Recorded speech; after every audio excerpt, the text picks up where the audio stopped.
தேவையான எல்லா தீர்க்க தரிசனமும் உங்க கையில் உள்ள வேதாகமத்தில் உண்டு. அத்தனை வாக்கு தத்தங்களும் ஆமென்றும் ஆமென் என்றும் உங்களுக்குள் நிறைவேறும். அதுக்கு தான் கர்த்தர் கொடுத்திருக்கிறார். உங்களுக்கு தேவையான தீர்க்கதரிசி, நம்பர் 1 பிரதானமான தீர்க்கதரிசி உங்களுக்குள் இருக்கிற பரிசுத்த ஆவியானவர். அவரை போல ஏற்ற சமயத்தில் வார்த்தையை கொடுக்கிற ஒரு தேவன் உலகத்தில் இல்லவே இல்லை. அவரை விட்டுறிய யோசித்து பாருங்க. உங்கள் ஏற்ற நேரத்தில் உங்களுக்கு எந்த தீர்க்கதரிசி வராரு? நம்ம உட்காந்து சோகமாக போய் உட்காந்தாலும் ஆறுதல் படுத்துறாரு. நம்ம சந்தோஷமாக போனாலும் கூட உட்காந்துருக்கிறார். நம்ம அவர் மட்டும் நம்மக்கிட்ட இல்லாமல் பரிசுத்த ஆவியானவர் மட்டும் பேசாமல் இருந்திருந்தாருன்னா இந்நேரம் நம்ம காணாமல் போயிருப்போம். நீங்கள் இந்த தீர்க்கதரிசிகளுக்கு பின்னாடி ஓடுறிய, அதை நிறுத்திடுங்க. அப்போ தீர்க்க தரிசனமே இல்லையா? இருக்கு. திருப்பியும் சொல்கிறேன், உங்களுக்கு தீர்க்க தரிசனம் வேணும்னா உங்கள் சபைக்கு வந்து இங்கே தேவன் பேச வல்லமை உள்ளவராக இருக்கிறார். பழைய ஏற்பாட்டில் தான் சபை கிடையாது, ஒரு இடம் சபன் கிடையாது. அதனால் ஜனங்க தீர்க்கதரிசியை தேடி ஓடுவாங்க. புதிய ஏற்பாட்டில் ஆவியானவரால் நடத்தப்படுகிற சபை இருக்கு. இங்கேயே தேவன் பேச வல்லமை உள்ளவராக இருக்கிறார்.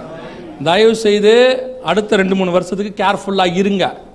இந்த தீர்க்கதரிசிகளுக்கு பின்னாடி போகிறத நிறுத்திடுங்க. நான் சொன்னால் நீங்கள் நிறுத்த போக மாட்டீங்க, எனக்கு தெரியும்.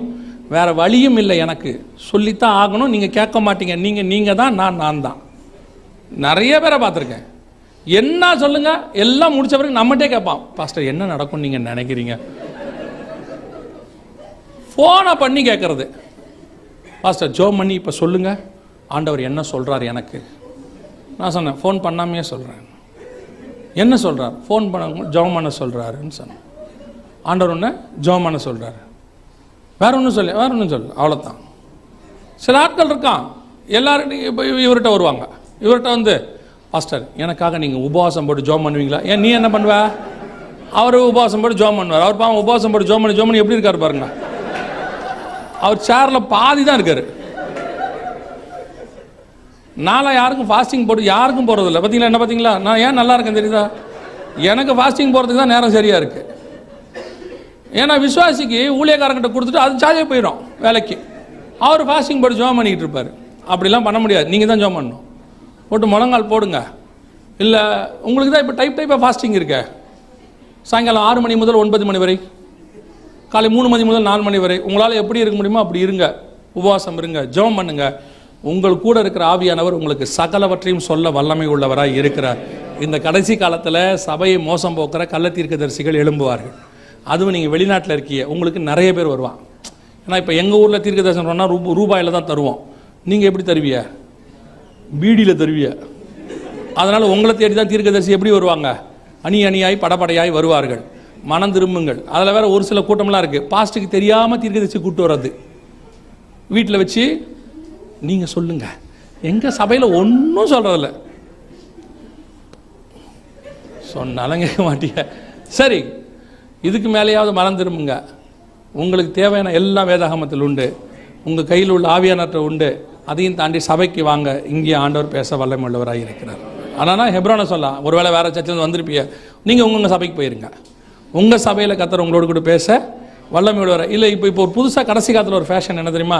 எங்கள் சபையில் ஆண்டவர் பேசவே மாட்டுறாரு அப்படின்னா. ஏன் உங்கள் சபையில் பேச மாட்டுறாரு? எதனால் பேச மாட்டுறாரு சொல்லுங்கள். நீங்கள் கேளுங்க. நேபுகாத் நேச்சார் கேட்டதுக்கே கர்த்தர் பேசிட்டார். ஒரு புறஜாதி ராஜா கேட்டதுக்கே கர்த்தர் பேசுவாரானால், தேவனால் ரட்சிக்கப்பட்டு அபிஷேகம் பண்ணப்பட்ட நீங்கள் கேட்டால் கர்த்தர் கண்டிப்பாக பேசுவார். ஒரு புறஜாதி ராஜா நீங்கள் நைட்டு கேட்குறான், இதுக்கு மேலே என்ன நடக்கும், நைட்டே அவன்கிட்ட பேசுகிறார் உடனே. அதே தான் தேவன் பேச வல்லமையுள்ளவராக இருக்கிறார். அல்லேலூயா. மிகப்பெரியதான 3 ஆண்டு காலத்துக்கு அடுத்த ஒரு வருஷம் 2 வருஷத்துக்கு மிகப்பெரிய பஞ்சம் வரும். அந்த பஞ்சத்தினுடைய உச்ச நிலைமைக்கு பூமி போகும். சரி, இப்போ இதெல்லாம் தப்பிக்க என்ன செய்யலாம்? 2 காரியத்தை நீங்கள் செய்ய வேண்டி இருக்கிறது. அதை மட்டும் சொல்லிட்டு முடிக்கிறேன். என்ன செய்யலாம் அப்படின்னு கேட்டால், உடனடியாக நீங்கள் இப்பொழுதே போகும்போது லூலுக்கு போய் எவ்வளவு முடியுமோ அவ்வளோ வாங்கி, அப்படி தானே யோசித்தீங்க? இப்போ யோசிச்சிங்களா இல்லையா? உண்மையாக சொல்லுங்கள். போகும்போதே வீட்டுக்கார்ட்ட சொல்லி, எப்பா பேசாமல் ஒரு 20 மூட்டை வாங்கிடுவோமா, இந்த ஆள் சொல்கிறன்றது தெரியலாமல் இருக்குது, எதையாவது நடந்துக்கிட்டு தொலைக்க போதும் அப்படின்னு நினைக்கிறீங்களா? அதெல்லாம் ஒன்றும் ஆகாது. ஒன்று தெரிஞ்சுக்கொள்ளுங்க, இதெல்லாம் உலகத்துக்கு தான் நடக்கும். தேவனுடைய பிள்ளைகளை ஒரு நாளும் கர்த்தர் கைவிட்டதாக சரித்திரமே கிடையாது. சபைக்குள்ளே இது வரவே வராது. நீங்கள் வேணால் டோட்டல் பைபிள் எடுத்து பாருங்கள். எகிப்து முழுக்க வாதை வரும். அது இஸ்ரவேல் இருந்த கோசேன் நாட்டில் மாத்திரம் வராது. இஸ்ரவேல் முழுக்க வாதை வரும், அது எலியாய் இருக்கிற வீட்டுக்குள் மட்டும் வரவே வராது. தேவன் உன் வீட்டுக்குள் இருந்தால் எந்த வாதையும் உன் வீட்டுக்குள் வராதபடி பாதுகாக்க அவர் வல்லமை உள்ளவராக இருக்கிறார். அல்லேலூயா. தேவ பிள்ளைகளுக்கு இது வராது.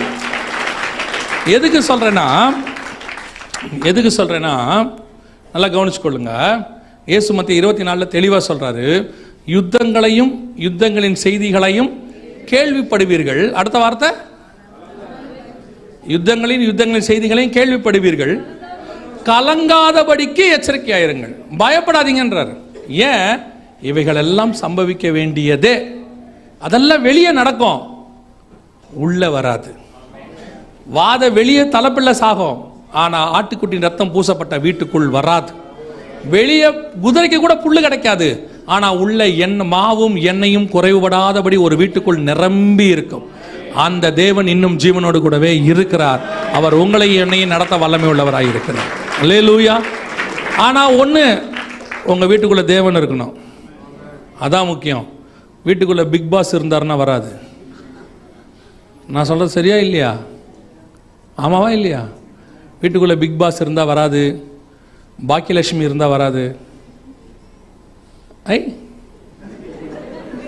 நீங்க என்னன்னு தெரியாம தானே பாக்குறீங்க. அவங்களுக்கு தெரியும் என்னன்னு. அவங்க வீட்டில எல்லாம் பாக்கியலட்சுமி 7 மணிக்கு மேலே வருவாங்க. அவங்களோட உட்காந்து ஒரு அரை மணி நேரம் 1 மணி நேரம் பேசிட்டு இருப்பாங்க. அப்படித்தானே? வீட்டுக்குள்ள சீரியல் ஓடுறது, குடும்பமே உட்காந்து 4 மணி நேரம் டிவி பார்க்குது. அவன் பையன் ஸ்கூல்லேருந்து வந்தோன்னா கார்ட்டூன் பார்க்குறான். அவன் டியூஷன் போனவொடனே இவங்க உட்காந்து சீரியல் பார்க்குறாங்க. இவங்க முடிக்கும் போது அவர் வந்துடுறாரு. அவர் IPL பார்க்குறாரு, WWF பார்க்குறாரு. ஆனால் எங்கள் வீட்டுக்குள்ளே எந்த பஞ்சமும் வராது. எப்படி வராது? வரும். உன் வீட்டுக்கு தான் ஃபஸ்ட்டு வரும். வீட்டுக்குள்ளே முதல் தேவன் இருக்கணும்ல, குடும்ப ஜபம் இருக்கணும்ல, பைபிள் வாசிக்கணும்ல. கேட்டு பாருங்க, ரொம்ப பிஸி. காலைல பைபிள் வாசித்தீங்களா? 7:30 மணிக்கு டியூட்டி. 7:30 மணிக்கு டியூட்டி போனால் அரை மணி நேரம் பைபிள் வாசிட்டு போக மாட்டீங்களா? முன்னாடி எழுந்திரிச்சு ஏன் போக மாட்டிய? அந்த பிள்ளைங்க பாவம். 7 மணிக்கு ஸ்கூலுக்கு போகிற பிள்ளை 5:30 மணிக்கு போதா இல்லையா? பஸ் ஏறி போதா இல்லையா? 5:30 மணிக்கு தானே போகுது. பாதி தூக்கத்தோடு தானே போகுது. அப்படியே போகுது பிள்ளை. அதுவும் பாதி வாயில் வச்ச பிரெட்டோடையே போகுது. மிச்ச மீதியே போகும்போது தான் மென்னுக்கிட்டே போகுது. அது இறங்கி பார்க்குது, ஓ வாயில் பெட் இருக்கா அப்படின்னு பார்க்குது. காலையில் 5:30 மணிக்கு அந்த பிள்ளை எழுந்திரிச்சு போகுது. நீங்கள் ஏந்திச்சு இப்போ பைபிள் வாசித்தா என்ன? 7 மணிக்கு டியூட்டி இருந்தால் 5 மணிக்கு எழுந்து வாசிங்க. ஒரு 70 வருஷம் 80 வருஷம் வாழ போகிற உங்கள் சரீரத்துக்கு இவ்வளோ கஷ்டப்பட்டு வேலை செய்வீர்களானால், நித்தியமாய் வாழ போகிற ஆத்மாவுக்கு நீங்கள் எவ்வளவு வேலை செய்ய வேண்டி வரும்? நீங்கள் எவ்வளவு சம்பாரிச்சு, என்ன வீடு வாங்கி, என்ன நகை வாங்கி, எவ்வளவு சேர்த்து வச்சு, சுற்றி ரப்பர் மரம் வச்சு, நடுவில் வீடு கட்டி, ஈச்சேரி போட்டு வாசலில் படுத்தாலும் செத்து போவீங்க. கன்ஃபார்மாக சாவீங்க. 70 இல்லை 80 இல்லை. நான் சொல்லலை, வசனம் சொல்லுது. ஆனால் உங்ககிட்ட சாகாத ஒன்று இருக்கு, உங்கள் ஆத்மா. அதுக்கு நீங்கள் என்ன செய்ய போறீங்க? உங்கள் வீட்டுக்குள்ள வாதை வரக்கூடாதுன்னா உங்கள் வீட்டுக்குள்ள முதல்ல தேவன் இருக்கணும். தேவன் உலாவுகிறவராக இருக்கணும். இன்னைக்கு கிறிஸ்தவ வீட்டில் ஜபமும் இல்லை, வேத வாசிப்பும் இல்லை, ஒன்றும் இல்லை. சபைக்கு வந்துட்டு போகிறதையே பயங்கர ஸ்பிரிச்சுவலாக நினச்சிக்கிறிய. நாங்கள் இன்னைக்கு சர்ச்சுக்கு போயிட்டு வந்தோம்.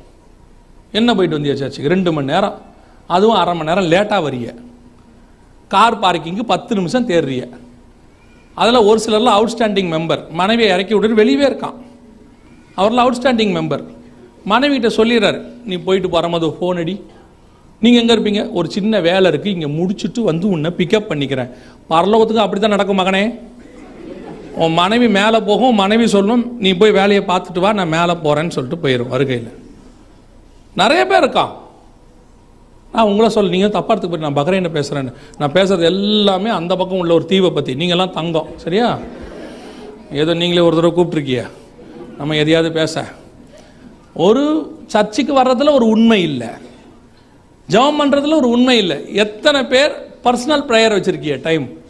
காலைல எழுந்திரிச்சு எத்தனை பேர் ஒரு அரை மணி நேரம் தேவ சமூகத்தில் உட்காந்துருக்கிய? சொல்லுங்க. ஓ ரொம்ப பிஸி. ஏசுநாதரை விட பிஸியாக இருக்கிய. என்ன செய்யலாம்? அவரே அதிகாலையில் எழுந்து ஜெபம் பண்ணியிருக்கிறார். நீங்கள் ரொம்ப பிஸி, ரைட். பைபிள் வாசிக்கிறீங்களா? கிடையாது. அதுவும் கிடையாது. குடும்ப ஜெபம் இருக்கா? கிடையாது. ஆனால் குடும்பமாக பரலோகத்துக்கு போகணும். நல்லா தெரிஞ்சுக்கொள்ளுங்க. இனி எப்படியோ இது வரைக்கும் எப்படி இருந்துச்சோ, இந்த சில நேரத்தில் பையன்கிட்ட சொல்லுவாங்க, நீங்கள் பார்த்துருப்பீங்க, போனது போட்டோம், எக்ஸாம் அனௌன்ஸ் பண்ணிட்டாங்க, இந்த ஒரு மாதமாவது என்ன செய்ய, ஒழுங்கா படி அப்படிம்பீங்கள. அதைத்தான் உங்களுக்கும் திருப்பி சொல்கிறேன். போனது போட்டோம், இன்னும் எவ்வளோ நாள் இருக்குன்னு தெரியாது. ஏன்னா அவர் வாசப்படியில் தான் நின்றுக்கிட்டு இருக்காரு. எப்போ உள்ளே வருவார்னு தெரியாது. இந்த இருக்கிற கொஞ்ச காலமாவது தேவனுக்கு உண்மையாக இருங்க. இன்னைக்கு போய் குடும்ப ஜெபத்தை ஆரம்பிங்க. ஒரு அரை மணி நேரம் ஒரே ஒரு அதிகாரம் வாசிங்க, ஒரு பாட்டு பாடுங்க, ஒரு ஜெபம் பண்ணுங்க பிள்ளைகளோட உட்காந்து. இதுதான் உங்கள் குடும்பத்தை பரலோகத்துக்கு கொண்டு போய் சேர்க்கும். தனிப்பட்ட முறையில் ஒரு அரை மணி நேரமாக ஜெபம் பண்ணுங்க. காலையில் 7 மார்னிங் எழுந்துறீங்க. யோசித்து பாருங்க, பஹ்ரைனுக்கு விசா கிடைக்குது, வெளிநாட்டில் வேலை கிடைக்குதுன்னா 3 மணி நேரம் ஏர்போர்ட்டில் காத்து கிடக்குறிய. இங்கேருந்து ஏஜென்ட்டுக்கிட்ட போய் 2 நாள் 3 நாள் 1 வாரம் காத்து உட்காந்துருக்கிய. சிலர்லாம் பணத்தை கொடுத்துட்டு வாங்க முடியாமையே 1 வருஷமெல்லாம் உட்காந்துருக்கிய. ஒரு வேலை கிடைக்குது பஹ்ரைன்லங்கிறதுக்கே இவ்வளோ தூரம் நீங்கள் காத்திருப்பீங்கன்னா, பரலோகத்திலுமே இடம் கிடைக்க போதே அதுக்கு நாம் எவ்வளவு காத்திருக்கணும் தேவ சமூகத்தில். ஒரு அரை மணி நேரம் டெய்லி காலைல காத்துருங்க தேவ சமூகத்தில். ஒரு அதிகாரம் வாசிங்க. இவ்வளவு கூட நீங்கள் தேவனுக்கு உண்மையாக இல்லைன்னா எப்படி தேவன் கொண்டு போய் பரலோகத்தில் வைப்பார் சொல்லுங்க? கொஞ்சத்தில் உண்மையாக இருந்தால் அநேகத்தின் மேல் கர்த்தர் அதிபதியாய் வைப்பார். அதனால் இந்த அப்படி உங்கள் அறிவுபூர்வமாக யோசித்து இந்த பஞ்சத்தில் என்ன செய்யலாம்? ஒன்றும் செய்ய முடியாது. பணம் இருக்கும், பொருள் இருக்காது. என்ன பண்ணுவிய?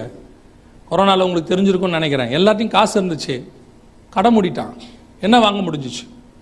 அதை விட மோசமான கண்டிஷன். உணவே இருக்காது, பொருளே இருக்காது. நான் உங்களுக்கும் எனக்கும் போஷிக்கிறவர் ஒருத்தர் மேலே இருக்கிறார். அவர் ஒருவேளை மனுஷனே உங்களுக்கு போஷிக்க முடியாவிட்டால் காகங்களை கொண்டு போஷிக்கிறவர் ஒருத்தர் இருக்கிறார். காகமே இல்லையாவது பறக்க முடியாத சிச்சுவேஷன் வந்துட்டா ஒரு சாரிபாத்தின் விதவையின் வீட்டை கர்த்தர் ஆயத்தம் பண்ணி வச்சிருப்பாரு. ஒரு விதவையின் வீடும் இல்லாத வனாந்தரமாக இருக்குமானால் காக்காவும் பறக்க முடியாதுன்னா, பரலோகத்திலிருந்து தூதன் கையில் அடையும் தண்ணீரையும் கொடுத்து அனுப்புகிற தேவன் ஒருவர் நம்மோடு கூட இருக்கிறார். அவர் ஒரு நாளும் நம்மை பஞ்சத்தில் விடவே மாட்டார். ஆனால் நாம தேவனோட இருக்கணுங்கிறத மட்டும் கன்ஃபார்ம் பண்ணிக்கணும். நம்ம வீட்டில் தேவன் இருக்கிறாருன்னு கன்ஃபார்ம் பண்ணிக்கணும். கர்த்தருக்கு ஒரு இடம் இருக்கணும். யோசித்து பாருங்க. நான் சொல்லிட்டு முடிக்கிறேன். புறஜாதியார் வீடு கட்டும் போது பூஜை அறைன்னு ஒன்று வச்சு கட்டுறாங்க. அவங்க கடவுளுக்கு ஒரு சின்ன இடம் கொடுத்துருக்காங்க வீட்டில். மற்ற இஸ்லாமியர்களை பாருங்கள், அவங்களுடைய குரான், அவங்களுடைய அந்த ஒரு ஸ்டூல் மாதிரி இருக்கும், ஒரு பாய் இருக்கும், அதை வைக்கிறதுக்கு ஒரு இடம் ஷெல்ஃப் ரெடி பண்ணி வச்சுருக்கிறாங்க.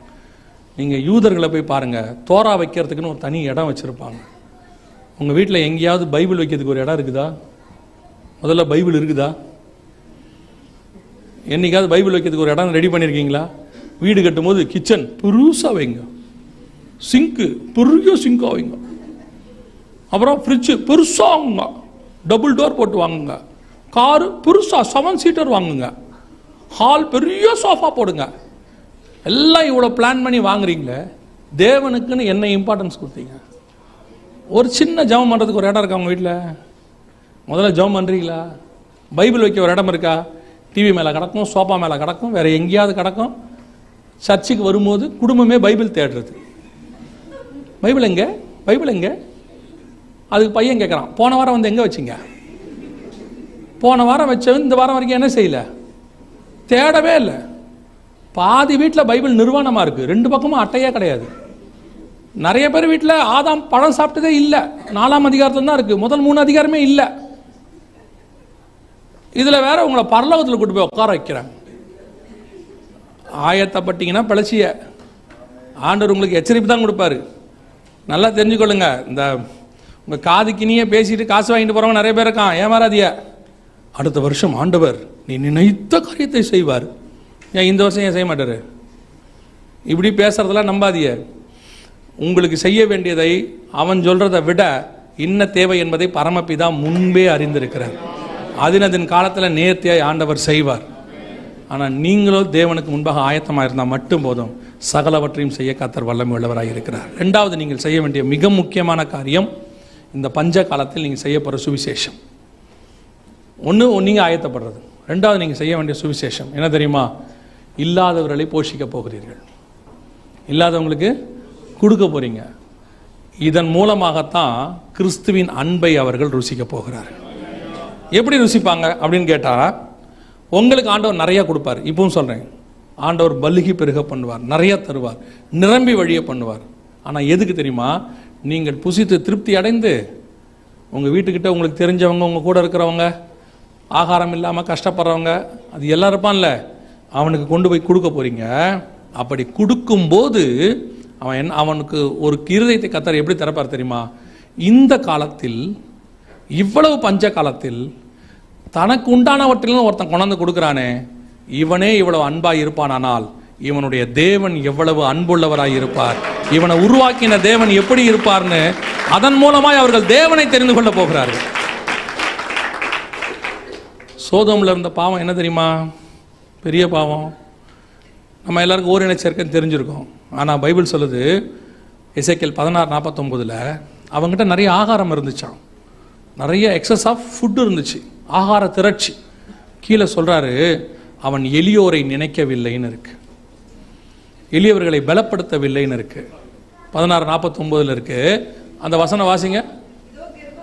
கர்வமும் ஆகார திரட்சியும் நிர்விசாரமான சாங்கோபம் ஆகிய இவைகளே சோதோமின் அக்கிரமங்கள்.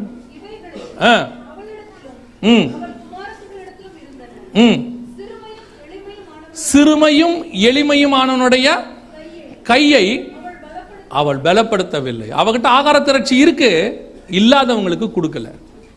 அதுதான் முக்கியம். நீங்கள் உங்களுக்கு, உங்கள் பிள்ளைகளுக்கு, பேர பிள்ளைகளுக்கு, பேர பிள்ளைகளுக்கு, கொள்ளு பேரனுக்கு இப்போ சேர்த்து வைக்கிற காலம் இது அல்ல. உங்களை தேவன் போஷிப்பார், உங்களை கைவிட மாட்டார். உங்களையும் உங்கள் பிள்ளைகளையும் கர்த்தர் திருப்தியாய் போஷிப்பார். மீதம் உள்ளதை இல்லாதவர்களுக்கு கொடுங்க. நாளைக்கு என்ன நடக்கும்? இன்னைக்கு போஷித்த ஆண்டவர் நாளைக்கும் போஷிக்க வல்லமை உள்ளவராய் இருக்கிறார். கொஞ்சம் யோசித்து பாருங்க, நாம் எங்கே இருந்தோம், கர்த்தர் நம்மளை எப்படி கொண்டு வந்து உட்கார வச்சிருக்கிறார். எவ்வளோ குறைவுள்ளவர்களாக இருந்தோம், எவ்வளோ நிறைவாய் கர்த்தர் மாற்றி இருக்கிறாரு. 3 வேளை சாப்பிட்றோமே, அதுவே பெரிய ஆசீர்வாதம் தானே. எத்தனையோ பேருக்கு உக்ரைனில் பாருங்கள், உலகத்துக்கே கோதுமை கொடுத்தவன் இன்றைக்கி சாப்பிட வழி இல்லாமல் இருக்கிறான். எத்தனையோ நாடுகள் அப்படி ஆயிடுச்சு. ஆனாலும் இவை எல்லாவற்றுக்கும் மத்தியிலையும் இன்னும் கர்த்தர் நம்மை தலைமுறை ஆசீர்வச்சிட்டு இருக்கிறாரு. நம்ம தாய் தகப்பன் ஆசீர்வச்சார், நம்மளை ஆசீர்வச்சிருக்கிறாரு, நம்ம மூலமாக நம்ம பிள்ளைகளை ஆசீர்வதிக்கிறார். இந்த தேவன் இன்னும் ஜீவனோடு இருக்கிறார். நீங்கள் ஒருத்தருக்கு ஒரு பிடி சாப்பாடு கொடுக்கறதுனால நீங்கள் ஏழையாக போகிறதே கிடையாது. ஒரு குடும்பத்தை போஷிக்கிறதுனால நீங்கள் ஏழையாக போகிறது கிடையாது. நீங்கள் தேவனுக்கு கடன் கொடுக்கிறீர்கள், அதுக்கு ஆண்டவர் வட்டியும் முதலமாக திருப்பி உங்களுக்கு இங்கேயும் கொடுப்பார், மறுமையிலும் கொடுப்பார். அல்லேலூயா. கிறிஸ்தவம் என்றாலே சர்வீஸ், கிறிஸ்தவம் என்றாலே கொடுத்தல், சர்வீஸ். அதுதான் முக்கியம். இந்த கடைசி காலத்தில் தான் கிறிஸ்தவர்கள் ரொம்ப என்னவாயிட்டாங்க, கஞ்சமாயிருச்சு. யாருக்கும் கொடுக்குற பழக்கமே இல்லை. ஒரு புடவையை கூட எடுத்து யாருக்கும் என்ன செய்யறது இல்லை, கொடுக்கறதே இல்லை. புடவை ஒரு வேளை கிழிஞ்சிட்டா கூட அது கரித்துணியாக மாறி, அதுக்கப்புறம் அது மிதியடியாக மாறி, அந்த வீட்டில் சுற்றி ஏதாவது ஒரு ரூபத்தில் அது வந்துக்கிட்டே இருக்குமே ஒழிய அந்த துணி வேறு யாருக்கும் என்ன செய்யாது, போகவே போகாது. நம்மால் இருக்கான், எதையுமே பாருங்கள் யாருக்கும் கொடுக்க மாட்டான். ஏன்னா எதுக்காவது உதவும், என்னைக்காவது உதவும், அதை தூக்கி மேலே வை, கட்டிலுக்கு அடியில் வை. ஆனால் வெளியே மட்டும் அது என்ன செய்யாது, போகவே போகாது. யாருக்கு உதவும், என்னைக்கு உதவும் கேட்டு பாருங்க. அவன் வச்சிருந்த டிவிஎஸ் 50 அருந்து போன செயினை வச்சிருக்கார் ஒருத்தர். எதுக்குப்பா? என்னைக்காவது உதவும். நீ தான் காரே வாங்கிட்டியாப்பா, இதுக்கப்புறம் எப்படிப்பா உதவும்? என்னைக்காவது உதவும். ரொம்ப கேர்ஃபுல்லாக இருந்து கொள்ளுங்க. ஆண்டவர் உங்களுக்கு கொடுக்கறது உங்களுக்கு மட்டும் இல்லை, இன்னொரு கூட்டத்துக்கு கொடுப்பதற்கு.